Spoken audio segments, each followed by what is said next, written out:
Welcome to Annotation Codex. I'm Amy Cheek, sharing with you my margin notes on philosophy, occultism, religion, literature, poetry, and politics. Today's article is called Initial Critique of Aristotle's Function Argument, a modest counterexample to the human function in the Nicomachean Ethics. Let's begin. In the Nicomachean Ethics, one of his handbooks for practical morality, Aristotle asserts that humans have a distinct essential function.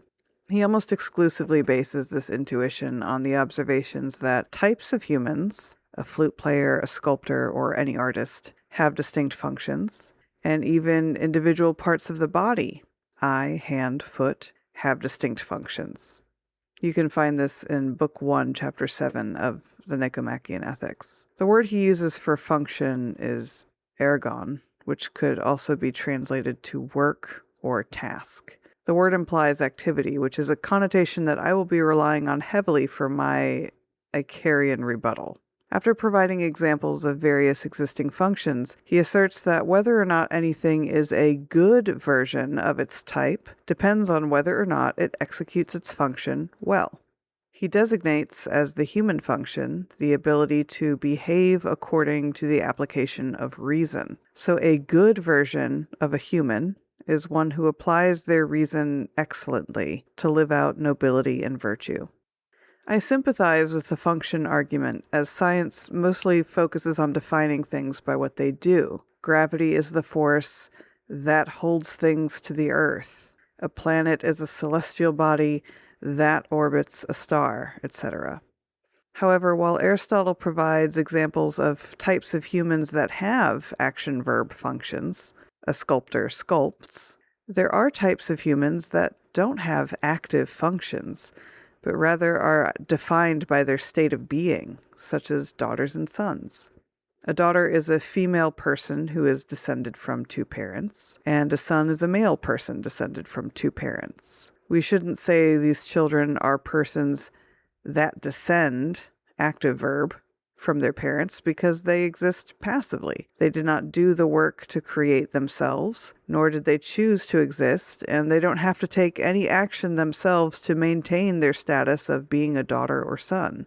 We have to say these children are persons that are descended from, passive state of being verb, their parents. Daughters and sons do not have an active function. All that has happened to them is 1, having been composed from the genetic material of their parents, and 2, having been brought into the world. While they are defined as daughters or sons based on the function of their parents, they are merely passive objects in the scenario and do not have to actively do anything to fulfill the criteria of being daughters or sons, let alone do anything well. There is no essential work or task involved in being a daughter or son. Any duties they are perceived to owe their parents or the world around them after they are born, specifically in their capacities as daughters and sons, are highly subjective, culturally based, and not actually essential to their existence. Aristotle's inference that humans have a distinct function from the observations that types of humans and parts of humans have functions does not seem to acknowledge exceptions, such as the types of humans that might not have distinct functions.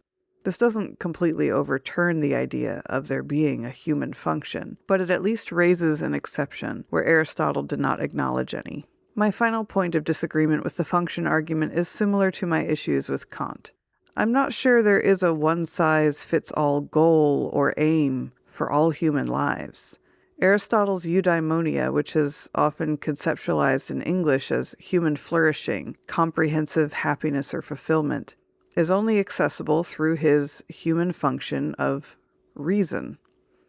While humans generally have the distinct capacity to apply reason, not every human does.